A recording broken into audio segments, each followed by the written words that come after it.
Zach Greenwell joins us, Senior Associate AD for External Affairs out at LSU. Again, like with Taylor, like that's not going to fit all on the business card. Thank you for coming by. What does that mean?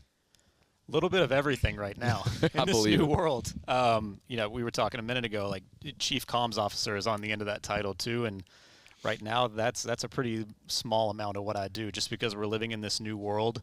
Obviously, that's everything that's within the brand. I know we're going to talk about that a little bit, the awesome space we have downstairs, all of our external-facing folks who work in creative and comms and all of that, but also the way it blends into this new model. That's a big part of my time right now, rev share, true NIL, how we can leverage what we do. I know you talked a little bit about that creative downstairs and how they can be part of this and work with corporate sponsors. So kind of how all of that melds and we evolve all of this heading into kind of this new era. Yeah, it's when Mary Claire Logue was with us in hour one, if you didn't hear it, the executive director of LSU Max. And one of the things I didn't know was if a business does a brand deal with an LSU athlete through LSU Max, that space is available to them for their creative, which that, by the way, just as I can speak to it as a business owner. I'm an equity partner in Parish Construction and Roofing. Like, there's a large expense in producing content for ads for a lot of businesses. Yeah, both in terms of space and if you're going to freelance out the actual bodies to do the creative. And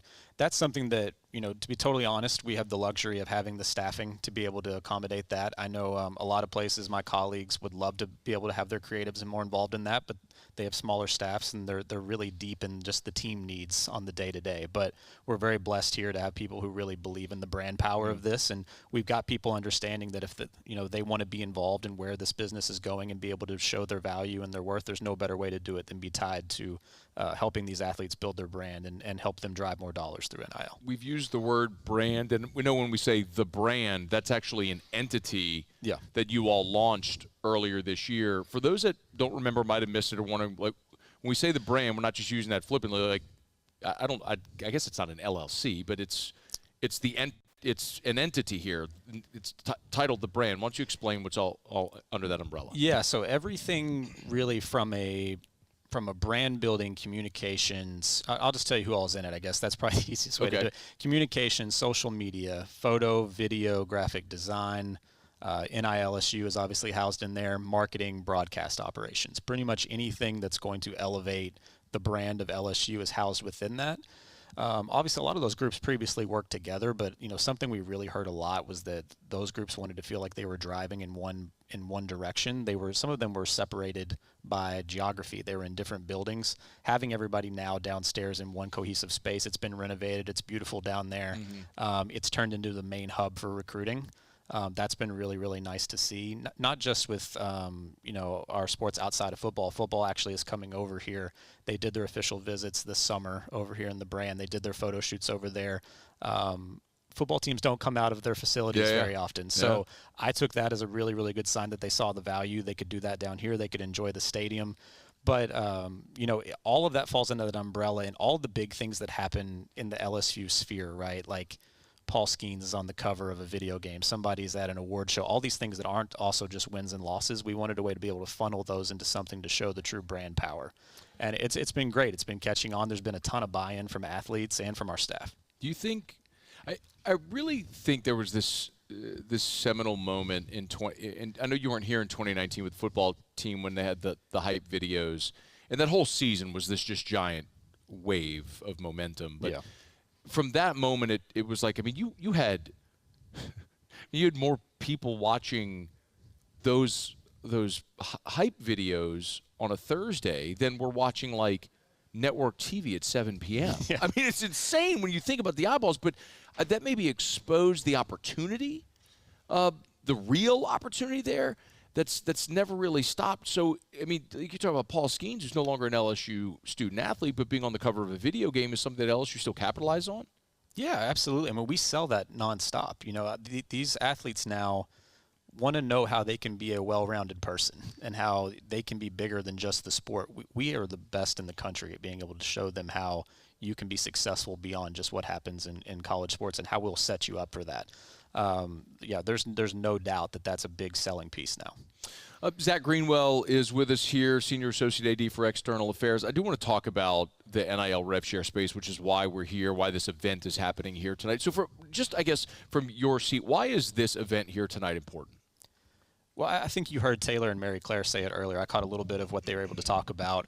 Going forward, beyond the rev share cap, which I know Taylor described a little bit at $20.5 million, what you can do beyond that in the true NIL space for your athletes is going to be the true edge in this going forward. So I just to kind of break it down, we were talking a little about this. It's a little convoluted this year because you really have a lot of different buckets of compensation for athletes. Some of these athletes still have deals with the collective, with Bayou Traditions, that predate kind of the June 30th date when the clearinghouse and all of that kicked in. They ended by that date, but obviously they were paid moving forward into this season. So I'm sorry to interrupt, but if a student athlete had a deal with the collective that was to pay them out over 3 years, hypothetically, will that money still go to those student athletes from the collective or no? Yes, but traditionally, I'm telling you, those deals were set to end on June 30th. Got it. Any deals that were completed or executed before the House settlement went into place and that the payments ended before June 30th did not count against your revenue sharing cap, did not have to go through the NIL clearinghouse. Got it. So when you maybe heard maybe the mad dash that a lot of people referred to as front loading. Front loading, yes. In many cases, that's what people were trying to do. So obviously, we have a lot of those deals with athletes that ran through Bayou Traditions. You have revenue sharing. You have true NIL coming into place. That's a lot of different streams for athletes this year. The athletes may not see it as that. They're looking at their overall sum. Yeah.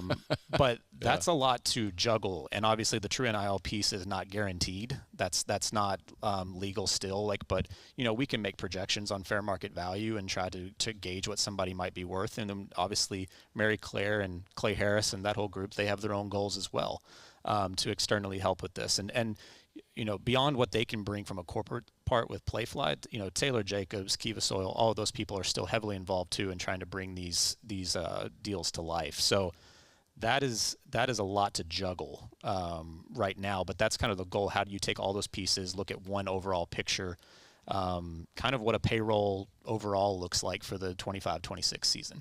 You want to disclose what that number is? I don't. Good try. Nice try. What if we play higher or lower? Oh man! No. Remember the yodeler on Price is Right? Like, how close are you? It yodels up the hill. I promise you, the people I work with are going to sense I'm talking about it and come drag me out of here. But but explain why though. Okay, so everyone can spend 20.5. What you're saying is correct. Your ability to spend over that is where the competitive advantages will come. But getting back to this a bit, that was your initial question. I guess I don't know. Did you all talk about the clearinghouse earlier a little bit? Just kind of the mechanics of it, and obviously what that's a big piece in terms of what has to go through there, and looking at a valid business purpose and the fair range of compensation. So collective deals, as we know it, gone. Over with. Obviously, there's still some look at can collectives potentially maybe do some stuff if they tweak how they operate and they kind of operate in a more realistic fashion. That's kind of still to be decided. But where you're going to have your true edge is getting corporate partners who have true deliverables, true marketing dollars to put behind it, and getting them to have enough buy-in to want to work with these athletes. And that's a matchmaking process. That's seeing it through. That's working with agents.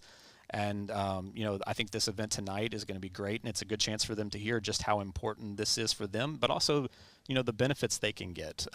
You mentioned our creatives and how they can do that. They get Mary Claire's staff and them handling all of the clearinghouse stuff and working through the marketing piece with them. So, I don't think it's a one-way street where a lot of these things maybe have been in the past. The athletes have probably had a little bit of an unrealistic view of just what corporate America and the free market is. But we really feel like in this market, with all of the corporate backing behind LSU, both sides can really benefit from this. Do you see it starting to maybe settle or normalize a little bit, those numbers?